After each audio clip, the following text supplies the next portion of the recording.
Hello my dear student, इस video में हम पढ़ेंगे वितान पुस्तक से लिए गए पाठ अतीत में दबे पाँव, जिसे ओम थानवी जी ने लिखा है।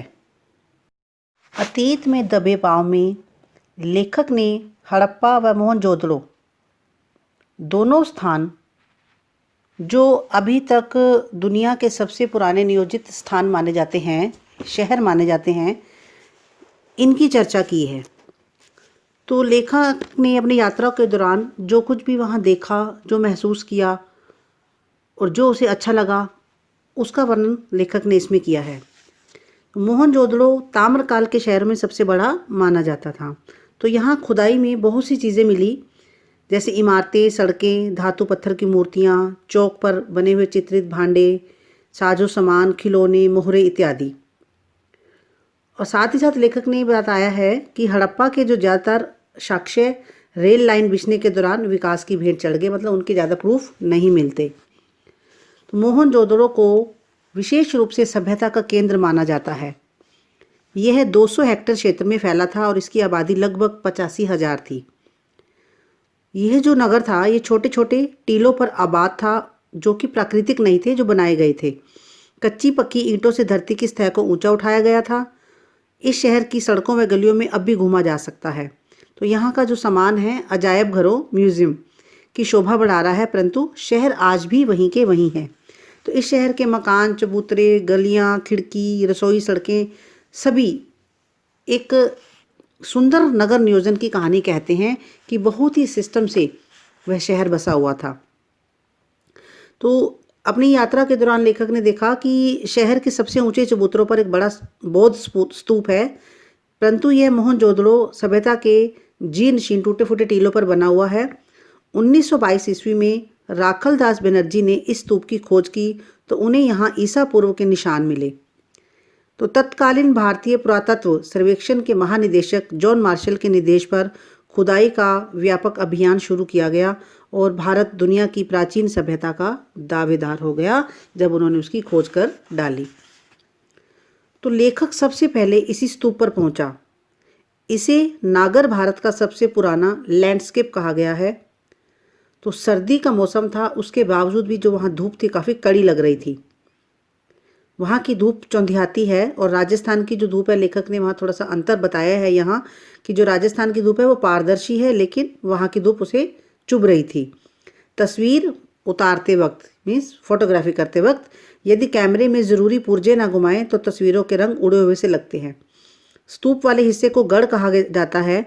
तो दुनिया भर की प्रसिद्ध इमारतों के खंडहर चबूतरे के पश्चिम दिशा में हैं। इनमें प्रशासनिक इमारतें, सभा भवन, ज्ञानशाला और कोठार हैं। केवल अनुष्ठानिक महाकुंड अपने मूल स्वरूप में बचा है, शेष इमारतें उजड़ चुकी हैं। तो लेखिका ने जब उस स्तूप के चारों तरफ घूमा, दर्शन किए, तो उसने उसके बारे में बताया। मोहनजोदड़ो का जो नगर है, एक नियोजन के क्षेत्र में बेमिसाल माना जाता है। वहाँ की अधिकांश सड़कें सीधी हैं या आड़ी, इसे वस्तुकार ग्रिड प्लान कहते हैं।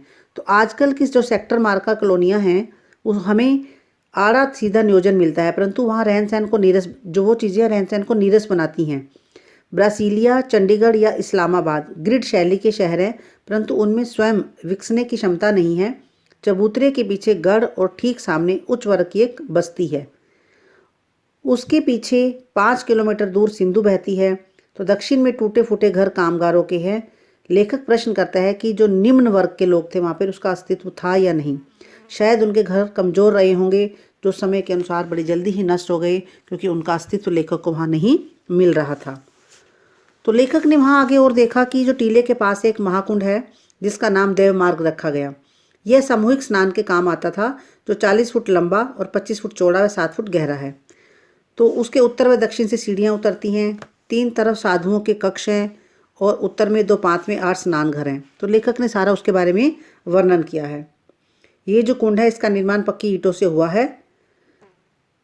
पानी के लिए एक तरफ कुआं है और कुंड से पानी को बाहर बहाने के लिए नालियाँ भी हैं। और जो नालियाँ हैं, पक्की ईंटों से बनी हैं। तो इतनी पुरानी सभ्यता में इतना अच्छा नियोजन देखने को मिला। ईंटों से ढकी भी हैं। तो जल निकासी का एक इतना सुव्यवस्थित बंदोबस्त शायद इतिहास में कहीं नहीं मिलता। और कुंड के चारों तरफ दूसरी तरफ विशाल कोठार है। तो शायद यहाँ कभी टैक्स के रूप में जो अनाज आता था उसको जमा किया जाता था। तो यहाँ 9 चौकियों की 3 कतारें हैं और वहाँ पर एक गली में कुछ बैलगाड़ियों के भी प्रूफ मिले हैं जो माल की ढुलाई का काम करती होंगी।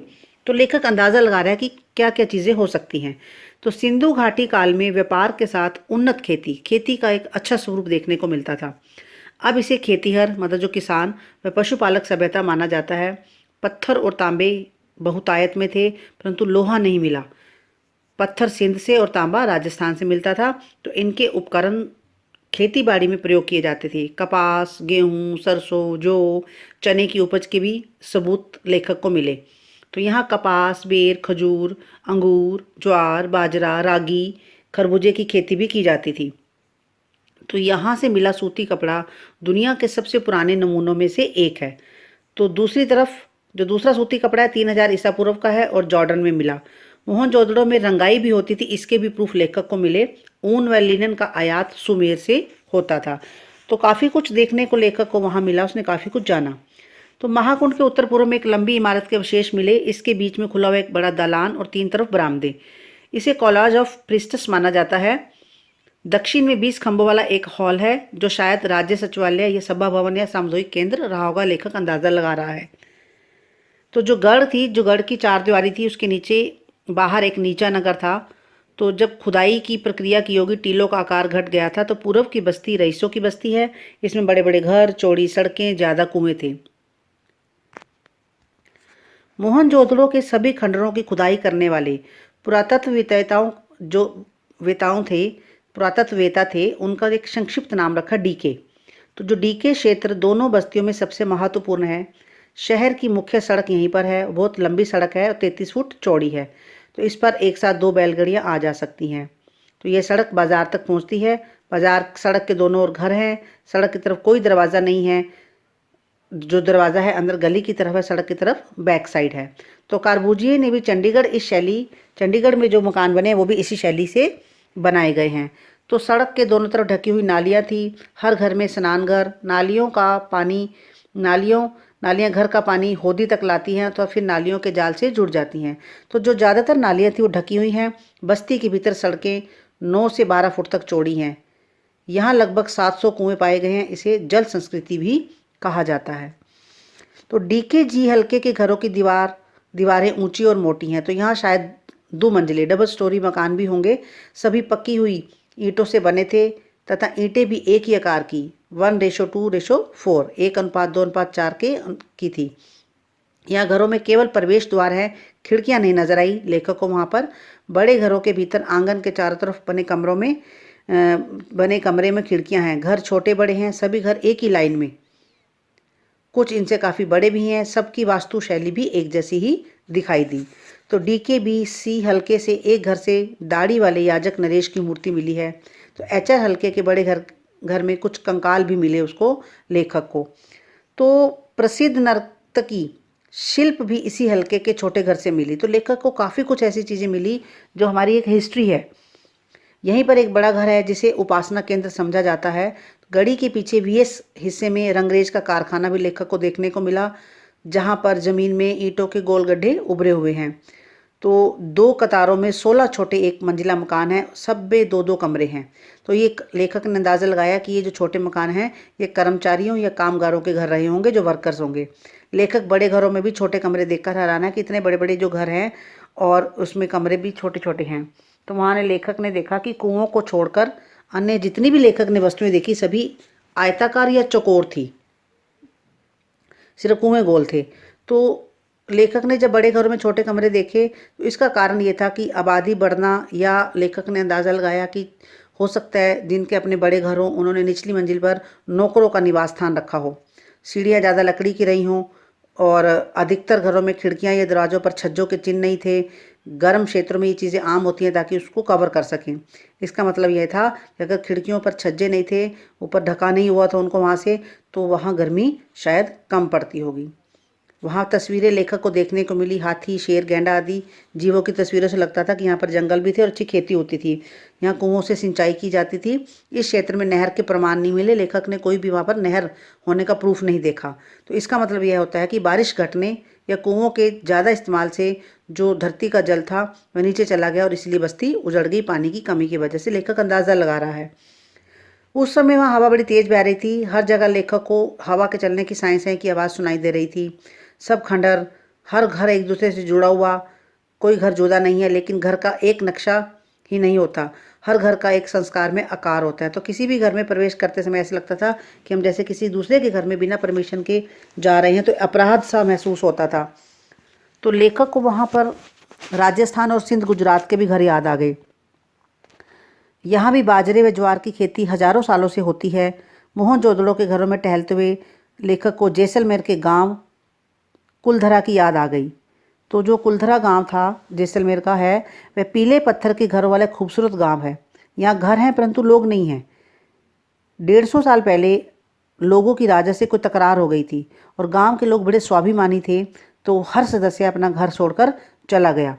घर खंडर हो गए पर गिरे नहीं, लोग निकल के वक्त वहीं रह गया। तो लोगों ने अपनी सेल्फ रिस्पेक्ट के लिए अपने घरों को छोड़ दिया। जो राजस्थान का जैसलमेर का गांव कुलधरा है। तो जॉन मार्शल ने मोहनजोदड़ो पर 3 खंडों में एक बहुत बड़ा ग्रंथ भी छपवाया। तो उसमें बहुत सारे ऐसे चित्र मिले हैं, बैलगाड़ियों के चित्र भी जिसमें प्रकाशित हैं, जिसमें दोनों में कमानी या आरे वाले पहिए का प्रयोग किया गया है। अब उन पहियों की जगह जीप के पहिए लगते हैं। तो हवाई जहाज़ के उतरन पहिए बाजार में आने के बाद ऊँट गाड़ी का भी आविष्कार हो गया। तो जो मेज़बान था उसने अजायब घर के बारे में बताया कि यह अजायब घर जो म्यूज़ियम है छोटा है, लेकिन इसमें सामान ज़्यादा नहीं है। अधिकतर चीज़ें जो इम्पोर्टेंट चीज़ें थी वह कराची, लाहौर, दिल्ली और लंदन की हैं। मोहनजोदड़ो से ही 50,000 से ज़्यादा चीज़ें मिली हैं। यहाँ पर जो गेहूँ था वो काला पड़ गया था। तांबे व कांसे के बर्तन, मुहरें, वाद्य, चौक पर बने विशाल मृदभांड, चौपड़ की गोटियाँ, दिए, मापतोल पत्थर, तांबे का आईना, मिट्टी की बैलगाड़ी, 2 पाटन वाली चक्की, कंघी, पत्थर के औजार, सोने के गहने आदि मिले। इस अजायब घर में औजार तो मिले लेखक को, लेकिन हथियार देखने को नहीं मिले। तो लेखक ने गौर किया कि पूरी सिंधु सभ्यता में कहीं हथियार नहीं मिलते। तो इसी ये निष्कर्ष निकालते हैं विद्वान कि उस समय जो डिसिप्लिन था, अनुशासन था, वह ताकत के बल पर नहीं था। सैन्य जो सत्ता थी, सैन्य शक्ति थी, उसका ज़्यादा प्रयोग नहीं किया जाता था और वहाँ पर प्रभुत्व दिखाने की भी चीज़ें ज़्यादा नहीं मिली। दूसरी सभ्यताओं में राजतंत्र या धर्मतंत्र की ताकत का प्रदर्शन करने वाले महल, उपासना स्थल, मूर्तियाँ और पिरामिड मिलते हैं, परंतु हड़प्पा संस्कृति में महल, मंदिर, समाधियाँ नहीं मिलती। यहाँ के मूर्ति शिल्प व औजार भी छोटे हैं, मुकुट व नावें भी छोटी थी। शायद यह लो प्रोफाइल सभ्यता थी।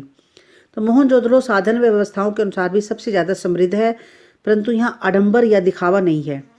दूसरे जो यहाँ की लिपि है, उस लिपि को कोई आज तक पढ़ नहीं सका, उसे पढ़ा नहीं जा सका, इसलिए बहुत सारे ऐसे रहस्य हैं जो अभी तक सामने नहीं आए। सिंधु घाटी के लोग कला प्रिय थे। उनकी कला प्रियता वास्तुकला, धातु व पत्थर की मूर्तियाँ, उन पर चित्रित मनुष्य, वनस्पति, पशु पक्षियों की चित्र, मोहरें उस पर बनाई गई हैं।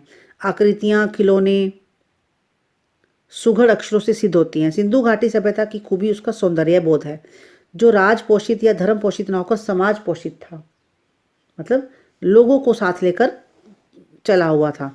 अजायब घर में तांबे व कांसे की सुइयां मिली हैं। काशीनाथ दीक्षित को सोने की 3 सुइयां मिली। शायद ये काशीदेकारी मतलब नकाशी करने के काम आती रही होंगी। नरेश के बदन पर आकर्षक गुलकारी वाला दुशाला भी था, शॉल टाइप जो होती है, लोई टाइप। आज छापे वाला कपड़ा अजरक सिंध की खास पहचान है। तो यहाँ हाथी दांत व तांबे के सुए भी मिले हैं जो शायद दरिया बनाने के काम आते थे। अब मोहनजोदड़ो में खुदाई बंद कर दी गई है क्योंकि सिंधु के पानी के रिसाव से क्षार और दलदल की समस्या पैदा हो गई है। अब इन खंडरों को बचाकर रखना ही बड़ी चुनौती है। तो लेखक ने अपनी यात्रा के दौरान वहाँ पर बहुत कुछ देखा और उसे लगा कि बेशक सब कुछ खंडर बन गया है, लेकिन अगर हम इन खंडरों को अभी भी बचाकर रखते हैं और सिंधु घाटी की जो वो हमारी लिपि है उसको अगर पढ़ लेते हैं तो बहुत सारे रहस्य अभी भी हमारे सामने आ जाएंगे कि इतने सालों पुरानी भी हमारी सभ्यता एक बड़ी ही परिपक्व और सुनियोजित सभ्यता थी। जो ये सभ्यता थी विश्व की प्राचीन सभ्यता है। तो यहाँ पर हम खड़े होकर महसूस कर सकते हैं, गर्व से महसूस कर सकते हैं कि जिस समय दुनिया में ज्ञान रूपी सूर्योदय भी नहीं हुआ था, उस समय हमारे पास एक सुसंस्कृत व विकसित सभ्यता थी।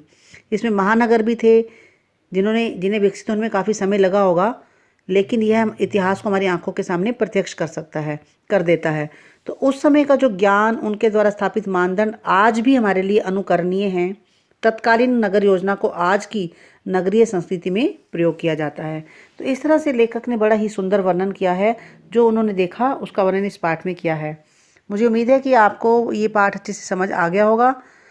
आप मेरे चैनल को लाइक, सब्सक्राइब एंड शेयर जरूर करें और बेल आइकन प्रेस करें ताकि आने वाली वीडियो की नोटिफिकेशन आपको मिल सके। Thank you and God bless you all.